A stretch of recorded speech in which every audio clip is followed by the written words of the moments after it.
नमस्कार दोस्तों। तो सीजी टेट 2016 में आए हुए पेडागोजी के सवालों को हम हल करेंगे। फर्स्ट पेपर मॉर्निंग शिफ्ट में जो एग्ज़ाम हुआ था, तो प्रथम प्रश्न पत्र में जो भी पेडागोजी के सवाल आए हैं उसको हम सॉल्व करेंगे। वीडियो में पूरा बने रहिएगा, और अगर वीडियो में किसी भी प्रकार का मॉडिफिकेशन करना है, कुछ इंप्रूवमेंट लाना है, तो उसके लिए भी आप अपना सलाह दे सकते हैं कमेंट के जरिए। तो शुरू करते हैं अपना ये सेशन। पहला प्रश्न है, उत्तर बाल्यावस्था में बालक भौतिक वस्तुओं के किस तत्व में परिवर्तन को समझने लगते हैं? तो उत्तर बाल्यावस्था, पहले तो शैशवावस्था को समझो। तो शैशवावस्था जो है 0 से 2 वर्ष तक रहता है। फिर 3 से 5 वर्ष की आयु को 3 से 5 वर्ष की आयु को बोला जाता है पूर्व बाल्यावस्था। उसके बाद 6 से 12 वर्ष की आयु को बोला जाता है उत्तर बाल्यावस्था। ठीक है। तो जब बच्चा उत्तर बाल्यावस्था में होता है तो वह द्रव्यमान, संख्या और क्षेत्र के बारे में समझने लगता है। द्रव्यमान, संख्या और क्षेत्र में हुए परिवर्तन को समझने लगता है। तो ऑप्शन डी हमारा राइट आंसर होगा। अगला प्रश्न है, नवजात शिशु की सांवेदिक क्षमताओं पर किए गए शोध बताते हैं कि। तो नवजात शिशु की सांवेदिक क्षमताओं पर किए गए शोध क्या बताते हैं? नवजात शिशु के लिए जगत संवेदनाओं का एक पेचीदा घालमेल है। गलत है ये। नवजात शिशु कई चीज़ें कर सकता है, जैसे आवाज़, रंग व गंध को पहचानना। तो ये बिल्कुल ही सही आंसर है और बी इसका राइट आंसर है। नवजात शिशु जो है आवाज़, रंग और गंध को पहचानने में सक्षम होता है। तो बी बिल्कुल ही सही आंसर होगा। अगला प्रश्न क्या है, निम्न में से कौन सा भावनात्मक लगाव को दर्शाता है? तो चलना भावनाओं से कोई संबंधित नहीं है। भाषा का विकास भी भावनाओं से कोई संबंधित नहीं। भोजन करना सीखना भी कोई भावनात्मक लगाव को दर्शाता नहीं है। अलग होने की घबराहट, ये भावनात्मक लगाव को दर्शाता है। तो ऑप्शन डी हमारा सही आंसर है। जब हम चाहे मित्र हो या अपने माता पिता से हो, जब अलग होते हैं या कहीं दूर चले जाते हैं पढ़ाई करने के लिए या कुछ भी, तो उससे हमें घबराहट उत्पन्न होती है। तो अलग होने की घबराहट जो है भावनात्मक लगाव को प्रदर्शित करता है। तो ऑप्शन डी हमारा राइट आंसर होगा। कमेंट भी कर सकते हैं आप अगर कुछ सुधार की जरूरत हो वीडियो में तो। अगला क्वेश्चन क्या है, निम्नलिखित में कौन सूक्ष्म क्रियात्मक कौशल नहीं है? तो सूक्ष्म क्रियात्मक कौशल मतलब fine motor skill. Fine motor skill में क्या आता है? तो फाइन मोटर स्किल में वे सभी क्रियाकलाप आते हैं जिनमें फाइन मतलब सूक्ष्म मांसपेशियों का इस्तेमाल किया जाता है। जैसे वस्तु को हम उंगलियों से पकड़ते हैं तो उंगली क्या है, फाइन मोटर स्किल में आता है। बटन जब दबा लगाते हैं या भोजन करते हैं तो इसमें उंगलियों का इस्तेमाल होता है। तो ये सब फाइन मोटर स्किल के एग्जाम्पल्स है। जबकि कूदना, इसमें कूदने के लिए हम पैर का इस्तेमाल करते हैं, पूरे पैर का। तो पैर का इस्तेमाल जो है ग्रॉस मोटर स्किल में आता है, स्थूल क्रियात्मक कौशल में। तो यहाँ सूक्ष्म क्रियात्मक कौशल नहीं है पूछा है, तो इसका राइट आंसर होगा ऑप्शन नंबर बी, क्योंकि ये कूदने में सूक्ष्म मांसपेशियों का इस्तेमाल ना होकर बृहद मांसपेशियों का इस्तेमाल किया जाता है। तो यह एक ग्रॉस मोटर स्किल है। जैसे पूरे हाथ का जब हम प्रयोग करते हैं या पूरे पैर का, तो वहाँ पर हमारे ग्रॉस मोटर स्किल का उपयोग किया जाता है, बड़े मांसपेशियों का इस्तेमाल किया जाता है।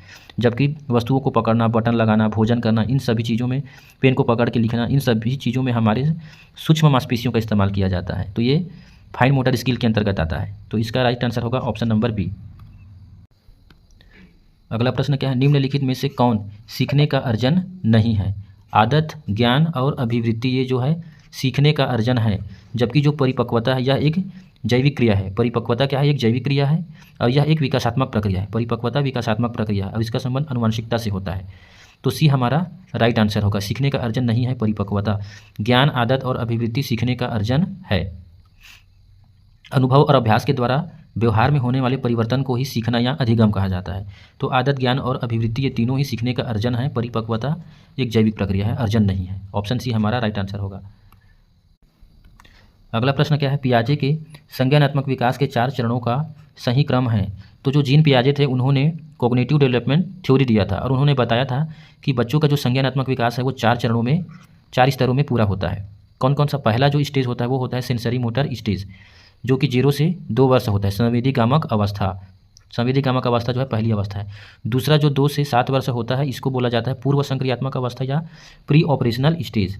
तो संवेदी क्रियात्मक अवस्था पहला है और पूर्व संक्रियात्मक अवस्था प्री ऑपरेशनल स्टेज ये दूसरा है। इसका काल होता है 2 से 7 वर्ष। संवेदी गामक अवस्था का होता है 0 से 2 वर्ष।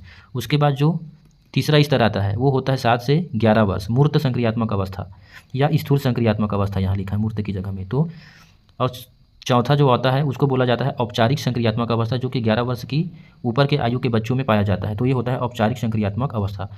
तो ये सही क्रम हुआ, संवेदी क्रियात्मक अवस्था, पूर्व संक्रियात्मक अवस्था, स्थूल संक्रियात्मक अवस्था और औपचारिक संक्रियात्मक अवस्था। तो ऑप्शन सी हमारा राइट आंसर है। जीन पियाजे ही कॉग्निटिव डेवलपमेंट थ्योरी दिए थे और इन्होंने बच्चों को क्या बोले थे, नन्हे वैज्ञानिक बोले थे। ठीक है, तो इसका होगा ऑप्शन नंबर सी, जीन पियाजे का संक्रियात्मक अवस्था का 4 चरण, ऑप्शन सी हमारा सही होगा। अगला प्रश्न क्या है, जीवन का वह काल जब शरीर में प्रजनन परिपक्वता संबंधी परिवर्तन होते हैं कहलाता है। तो प्रजनन परिपक्वता संबंधी परिवर्तन जो है कौन सी अवस्था में होता है, किशोरावस्था में होता है। तो ऑप्शन बी हमारा राइट आंसर होगा। ठीक है, इसका आंसर होगा ऑप्शन बी, शैशवावस्था।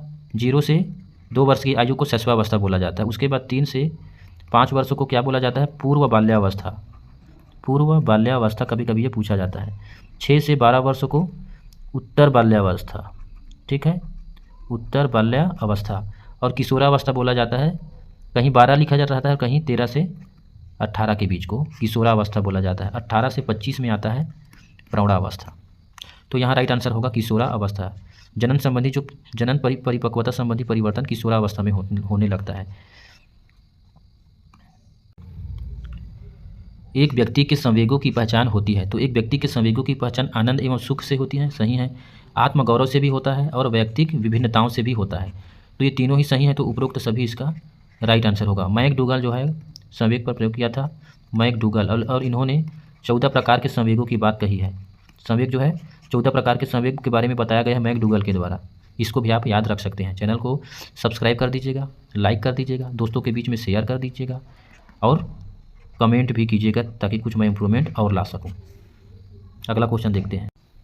अगला प्रश्न क्या है, जन्म पूर्व विकास का सही क्रम है। बच्चा जब जन्म नहीं लिया रहता है तो उसके विकास का क्रम क्या होता है। तो सबसे पहले क्या होता है, ओवम और स्पर्म जब मिलता है तो दोनों सेल के मिलने से क्या बनता है, एक जाइगोट बनता है जिसको बोला जाता है युग्मनज।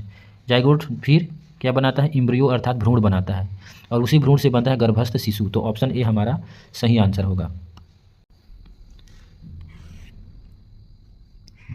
अगला प्रश्न क्या है, किस अवस्था में शारीरिक, मानसिक एवं संवेगात्मक परिवर्तन शीघ्रता से होते हैं। तो किशोरावस्था में ही शारीरिक, मानसिक और संवेगात्मक परिवर्तन शीघ्रता से होता है। ऑप्शन ए हमारा सही आंसर होगा। इसका समय जो होता है 12 से 18 वर्ष होता है किशोरावस्था का। बाल्यावस्था को, वैसे तो बाल्यावस्था को 6 से 12 बोला जाता है, लेकिन इसको पूर्व और उत्तर बाल्यावस्था में भी तोड़ा जाता है।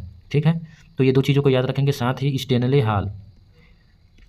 हाल जो भाई साहब थे, उन्होंने किशोरावस्था को संघर्ष, आंधी और तूफान का काल कहा था। तो ये भी एग्जाम में पूछा जाता है। तो स्टेनले हाल ही वो मनोवैज्ञानिक थे जिन्होंने किशोरावस्था को संघर्ष, आंधी, तूफान के काल कहा था। तो इस क्वेश्चन का राइट आंसर होगा किशोरावस्था, जिसमें शारीरिक, मानसिक और संवेगात्मक परिवर्तन शीघ्र होते हैं। अगला क्वेश्चन क्या है, बालकों में शारीरिक तथा गत्यात्मक विकास की दिशा होती है। सिफाइलोकॉर्डल में बच्चे के सिर से पैर से लेकर उंगलियों तक का विकास होता है। मतलब सिर विकास, सिफेलोकॉर्डल विकास में विकास सिर से प्रारंभ होता है और पैर तक जाता है। तो ऑप्शन हमारा ये बिल्कुल ही सही है। दूसरा क्या है, प्रोक्सीमो डिस्टल। तो इसमें शरीर के केंद्र से लेकर बाहर की तरफ जो है विकास होता है। तो ये दोनों ही हमारा राइट आंसर है। पहले बच्चा जो है सिर को हिलाना सीखता है, फिर पैर को हिलाना सीखता है, फिर उंगलियों को हिलाना सीखता है। तो ये होता है केंद्र से बाहर की ओर, प्रोक्सीमो डिस्टल। तो दोनों ही प्रकार के जो है शारीरिक तथा गत्यात्मक विकास देखने को हमें मिलता है। तो ऑप्शन सी हमारा राइट आंसर होगा, ए और बी दोनों। अगला प्रश्न क्या है, डिसलेक्सिया एक क्या है कि अक्षमता है। तो डिसलेक्सिया क्या है, डिसलेक्सिया में पढ़ने और लिखने में कठिनाई उत्पन्न होती है, उसको बोला जाता है डिसलेक्सिया। लिखने में अक्षमता को क्या बोला जाता है, डिसग्राफिया। डिसग्राफिया मतलब लिखने की अक्षमता। गणित में कठिनाई मतलब कैलकुलेशन में जब जो कठिनाई होती है उसको बोला जाता है डिसकैलकुलिया। तो इस चीज़ को भी आप याद रखेंगे, ये भी पूछा जाता है। तो इसका डिसलेक्सिया में पढ़ने और लिखने में जो है कठिनाई होती है। इंसान जो है वाच को 100 पढ़ लेता है, ये भी डिसकैलकुलिया का ही एग्जाम्पल है। अगला प्रश्न क्या है, एरिक्सन के अनुसार जन्म से लेकर 1 वर्ष की आयु के मध्य की अवस्था संबंधित होती है। मतलब 0 से 1 वर्ष या कभी कभी इसी को 1.5 वर्ष भी बोला जाता है। ठीक है, इस अवस्था की एरिक्सन के अनुसार जन्म से लेकर 1 वर्ष की आयु के मध्य की अवस्था को क्या बोला जाता है। तो ये होता है विश्वास बनाम अविश्वास। ठीक है, एरिक्सन के द्वारा मनोसामाजिक सिद्धांत दिया गया था। मनोसामाजिक सिद्धांत दिया गया जिसमें उन्होंने व्यक्तित्व के विकास को 8 चरणों में विभाजित किया है, जिसमें से पहला चरण होता है विश्वास बनाम अविश्वास, जो कि जन्म से 1 वर्ष या कभी कभी 1.5 वर्ष तक का बना रहता है। पहचान बनाम भ्रांति ये किशोरावस्था में होता है, किशोरावस्था, उम्र होता है 12 से 18 वर्ष। तो इसका राइट आंसर होगा विश्वास बनाम अविश्वास, जन्म से लेकर 1 वर्ष या 1.5 वर्ष।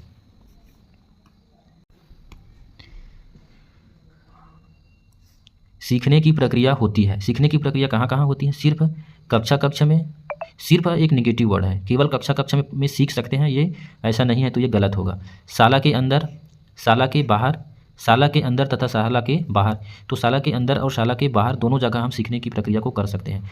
तो ऑप्शन डी हमारा सही होगा। सीखना एक जीवन पर्यंत चलने वाली प्रक्रिया है, हर वक्त हम कुछ ना कुछ सीखते ही रहते हैं, शाला के अंदर, शाला के बाहर, घर में कहीं जा रहे हैं वहाँ पर। तो ये हमारा ऑप्शन नंबर डी हमारा सही आंसर होगा। सीखना है क्या? तो अनुभव तथा अभ्यास के परिणाम स्वरूप हमारे व्यवहार में होने वाले परिवर्तन को ही सीखना या अधिगम कहा जाता है। तो यहाँ ऑप्शन डी हमारा सही आंसर होगा, शाला के अंदर तथा बाहर दोनों जगह। अगला प्रश्न क्या है? प्रकृति व पोषण विकास को कैसे नियंत्रित करते हैं? तो जन्म तक प्रकृति ज़्यादा महत्वपूर्ण होता है, उसके पश्चात पोषण की भूमिका होती है, ये गलत है। पोषण भी बाद में महत्वपूर्ण है। पूरे मानव विकास के दौरान प्रकृति ज़्यादा महत्वपूर्ण होता है, तो उसमें पोषण का भी तो महत्व होता है, तो ये भी गलत। प्रकृति केवल गर्भाधान व जन्म पूर्व समय में महत्वपूर्ण होता है, ये भी गलत। प्रकृति व पोषण गर्भावस्था से लेकर विकास को नियंत्रित करने में अंतःक्रिया करता है, ये बिल्कुल ही सही ऑप्शन है। तो ऑप्शन डी हमारा राइट आंसर होगा। अगला प्रश्न क्या है?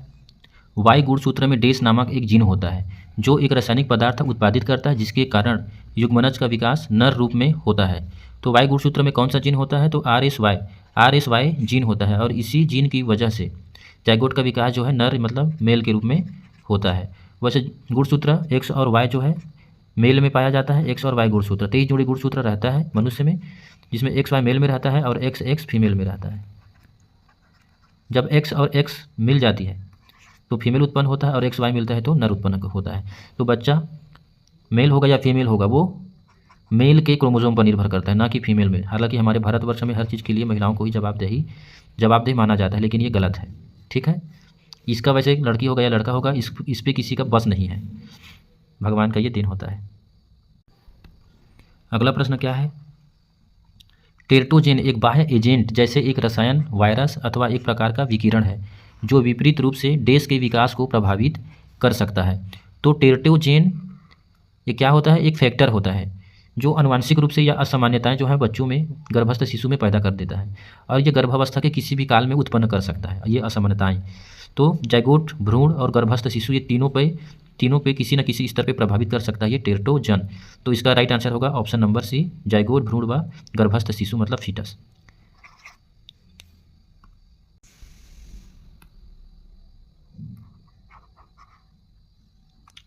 पढ़ने व लिखने के लिए संप्रेषण की व्यवस्था जो कागज पर उभरे हुए बिंदुओं का उपयोग करती है, डैश नाम से जानी जाती है। तो पढ़ने व लिखने के लिए जो उभरे हुए बिंदुओं का उपयोग करते हैं कागज पर, उसको बोला जाता है ब्रेल लिपि। और जो दृष्टिहीन बालक होते हैं वो ब्रेल लिपि का ही इस्तेमाल करके अपने आगे की पढ़ाई को पूरा करते हैं। तो इसका राइट आंसर होगा ऑप्शन नंबर बी, ब्रेल। अगला क्वेश्चन क्या है? ऊषा परिवेश की नई विशेषताओं को अपने चिंतन में सम्मिलित करने विद्यमान स्कीमा में संशोधन कर रही है। तो ऊषा एक बच्ची है जो नई विशेषताओं को अपने चिंतन में सम्मिलित कर रही है और अपने स्कीमा में संशोधन कर रही है। तो एक्चुअल में वो क्या कर रही है? वो कर रही है समायोजन, जिसको बोला जाता है एकोमोडेशन। पूर्व नॉलेज के आधार पे जो स्कीमा है उसमें जो संशोधन किया जाता है, जो संशोधन किया जाता है, जो करेक्शन होता है, उसको एकोमोडेशन या समायोजन बोला जाता है।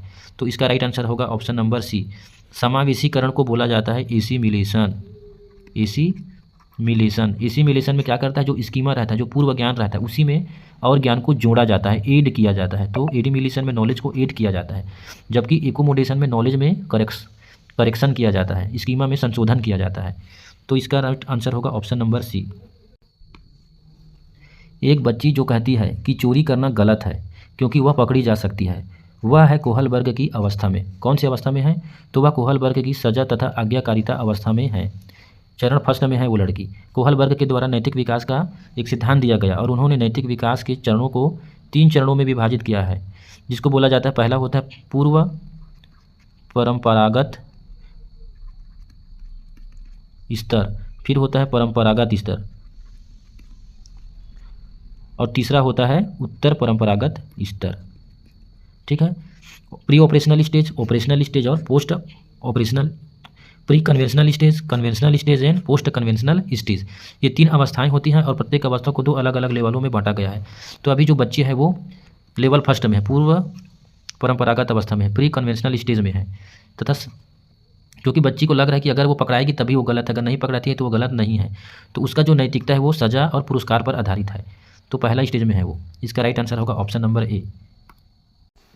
अगला प्रश्न क्या है, दृश्य स्थानिक दुष्क्रिया एक डेस अपंगता है, visual spatial dysfunction is a disability. तो ये किस प्रकार का डिसेबिलिटी है, तो ये अधिगम संबंधित डिसेबिलिटी है। इसका राइट आंसर होगा अधिगम। इस प्रकार के डिसेबिलिटी में होता क्या है, व्यक्ति जो है किसी चीज़ की स्थिति या 2 वस्तुओं के बीच की दूरी के संबंध को समझने में कठिनाई महसूस करता है। वस्तु की स्थिति को, 2 वस्तुओं के बीच की दूरी को समझने में क्या महसूस करता है, कठिनाई महसूस करता है। तो यह एक क्या है, लर्निंग डिसेबिलिटी ही है ये। तो इसका राइट आंसर होगा अधिगम। अगला क्वेश्चन क्या है, IAT शिक्षकों का एक समूह है जो, तो IAT क्या है, IT इंटरवेंशन असिस्टेंट टीचरों का एक समूह है जो क्या करता है, व्यक्तिगत विकलांग छात्रों की पात्रता से संबंधित समस्या के हल में नियमित शिक्षाविदों की सहायता करता है। तो ऑप्शन ए हमारा राइट आंसर होगा। IAT इंटरवेंशन असिस्टेंट टीचर जो है क्या करता है, व्यक्तिगत विकलांग छात्र की पात्रता से संबंधित समस्या के हल में नियमित शिक्षाविदों की सहायता करता है। तो ऑप्शन ए हमारा राइट आंसर होगा। अगला क्वेश्चन क्या है, लता जानती है कि पीले और नीले रंग को मिलाने पर हरा रंग प्राप्त होता है। जब उससे पूछा गया कि नीले और पीले रंग को मिलाने पर कौन सा रंग प्राप्त होगा, वह उत्तर नहीं दे सकी। उसकी सोच में कमी है। तो उसकी सोच में क्या है, उत्क्रमणीयता की कमी है, वो उल्टा सोच नहीं पा रही है। तो इसका ऑप्शन भी हमारा राइट आंसर होगा। जैसे एक बच्चे को बोला गया कि 5 और 3 को जोड़ोगे तो कितना मिलेगा, 8, लेकिन जब उसी को बोला जाता है कि 3 और 5 को जोड़ो तब वो तुरंत नहीं बता पाता है। तो ये होता है उत्क्रमणीयता की कमी, वो उल्टे तरीके से उस चीज़ को सोच नहीं पा रही है। तो उत्क्रमणीयता की यहाँ कमी है। इसके अलावा संरक्षण क्या होता है, किसी वस्तु के स्थिति में परिवर्तन कर देने से उसके आयतन में, उसकी मात्रा में किसी भी प्रकार का परिवर्तन नहीं होता है, यही कहलाता है संरक्षण। ठीक है। जब एक बच्चे को 1 कप पानी दिया जाता है और उस 1 कप पानी को एक बड़े गिलास में डाल दिया जाता है, तो बच्चा ये जान नहीं पाता है कि 1 कप पानी को गिलास में डाल देने से भी पानी की जो मात्रा है वो परिवर्तित नहीं होगी। तो जब वो बच्चा जान जाएगा कि मात्रा परिवर्तित नहीं होगी, तो यही है संरक्षण। और उत्क्रमणीयता वो उल्टा सोचने में असफल रहती है। पीला और नीले रंग को मिलाने में जो भी बनता है उसको मालूम है, लेकिन नीला और पीले रंग को मिलाने में क्या बनता है वो सोच नहीं पा रही है। तो अनुत्क्रमणीयता की कमी है। ऑप्शन बी हमारा राइट आंसर होगा। अगला प्रश्न क्या है, ICDS integrated child development service, ये जो है 0 से 6 वर्ष तक के बच्चों को, साथ ही गर्भवती महिला और स्तनपान कराने वाली महिलाओं को इसमें सेवाएं प्रदान की जाती है। इस प्रोग्राम के तहत 0 से 6 वर्ष तक के बच्चों के शारीरिक मानसिक और सामाजिक विकास में सहायता प्रदान किया जाता है ICDS कार्यक्रम के तहत, इंटीग्रेटेड चाइल्ड डेवलपमेंट सर्विस के तहत। तो इसका राइट आंसर होगा 0 से 6 वर्ष। एक क्वेश्चन है, एक बड़ा बच्चा छोटे बच्चे को शब्द पहेली पूरा करने में सहायता कर रहा है। एक बड़ा बच्चा है जो छोटे बच्चे को शब्द पहेली पूरा करने में सहायता करता है। बड़ा बच्चा कहता है रुको, एक समय में एक शब्द ही भरो। तो बड़ा बच्चा क्या कर रहा है, एक्चुअल में बड़ा बच्चा छोटे बच्चे को क्या प्रदान कर रहा है, इसके फोल्डिंग प्रदान कर रहा है। इसको ये जो मदद किया जा रहा है अस्थायी तौर से, उसको बोला जाता है इसके फोल्डिंग। तो ऑप्शन डी हमारा राइट आंसर होगा, इसके फोल्डिंग कर रहा है। अगला प्रश्न क्या है, विशिष्ट बालक कौन है। तो विशिष्ट बालक कौन होते हैं, जिनकी शारीरिक विशेषताएं व अथवा सीखने की क्षमता सामान्यों से भिन्न है, उसको बोला जाता है विशिष्ट बालक। विशिष्ट बालक में कौन कौन से बालक आते हैं, रचनात्मक बालक, सृजनात्मक बालक, प्रतिभाशाली बालक, मंदबुद्धि बालक, सभी प्रकार के जो बालक हैं ये सब विशिष्ट बालक में आते हैं। तो ऑप्शन सी हमारा राइट आंसर होगा। अगला क्वेश्चन क्या है, मानसिक मंद बच्चों के शिक्षण में निम्न 4 नियमों में से किसे नहीं अपनाना चाहिए। साधारण से जटिल की ओर यह शिक्षण का एक नियम है, इसको अपनाएंगे। मूर्त से अमूर्त की ओर और पूर्ण से अंश की ओर, ये तीनों ही सही हैं। केवल साधारण या मूर्त की ओर ये गलत है, तो इसमें नहीं अपनाना चाहिए पूछा है तो केवल साधारण या मूर्त ऐसा कोई शिक्षण नियम है ही नहीं। तो ऑप्शन डी हमारा सही होगा। साधारण से जटिल की ओर में मानसिक मंद जो बच्चा है उसको पहले सामान्य चीज़ों की जानकारी देंगे, फिर धीरे धीरे जटिल चीज़ों की जानकारी देंगे। मूर्त से अमूर्त में पहले बच्चों को मूर्त चीज़ें दिखाएंगे, मूर्त चीज़ों के बाद उसे अमूर्त की ओर लेके उसको शिक्षण कराते हुए जाएंगे। पूर्ण से अंश की ओर पहले बच्चे को एक समग्र विषय के बारे में बताएंगे, फिर उसके अंश के बारे में बताएंगे। तो ये तीनों ही शिक्षण सूत्र का हम इस्तेमाल कर सकते हैं, लेकिन केवल साधारण या मूर्त जैसा कोई नियम ही नहीं है। तो ऑप्शन डी हमारा यहाँ राइट आंसर होगा। अगला क्वेश्चन क्या है? मानसिक मंदता से तात्पर्य महत्वपूर्ण रूप से सामान्य से कम बौद्धिक प्रकार्यता से है, जो सहसामयिक रूप से जुड़ी या परिणाम स्वरूप समायोजन व्यवहार है, जो विकासात्मक अवस्था में प्रदर्शित होता है। यह परिभाषा के द्वारा दी गई है। तो यह परिभाषा किसके द्वारा दी गई है? तो यह परिभाषा दी गई है AAMR के द्वारा। किसके द्वारा? AAMR। ठीक है, तो इसका राइट आंसर होगा ऑप्शन नंबर डी, AAMR। अगला क्वेश्चन क्या है? शिक्षण योग्य बच्चों की बुद्धि लब्धि होती है। तो शिक्षण योग्य बच्चों की बुद्धि लब्धि 50 या 75 से 90 के बीच में होती है। इसे सीमांत मानसिक मंद बच्चे बोला जाता है, लेकिन ये शिक्षण योग्य होते हैं। तो ऑप्शन बी हमारा राइट आंसर होगा। IQ निकाला कैसे जाता है? IQ में डाला जाता है मेंटल एज, अपान होता है एक्चुअल एज या शारीरिक एज, फिजिकल एज, और इंटू कर दो 100 के साथ। तो इससे IQ हम लोग निकाल सकते हैं। इस सेशन का ये लास्ट क्वेश्चन है। क्या है? प्राथमिक संवेग है। तो प्राथमिक संवेग में आता है आश्चर्य, भय और गुस्सा। ये तीनों ही क्या है? प्राथमिक संवेग है। तो ऑप्शन बी हमारा राइट आंसर है। आशा करता हूँ ये सेशन आप लोगों को अच्छा लगा होगा, हेल्पफुल लगा होगा। यदि अच्छा लगा होगा तो कमेंट करके ज़रूर मुझे बताइएगा, और कुछ इंप्रूवमेंट की ज़रूरत हो तो भी मुझे बताइएगा। लाइक करना, शेयर कीजिएगा, और मेरे चैनल को सब्सक्राइब कीजिए, और बेल की घंटी को जरूर दबा दीजिए। धन्यवाद।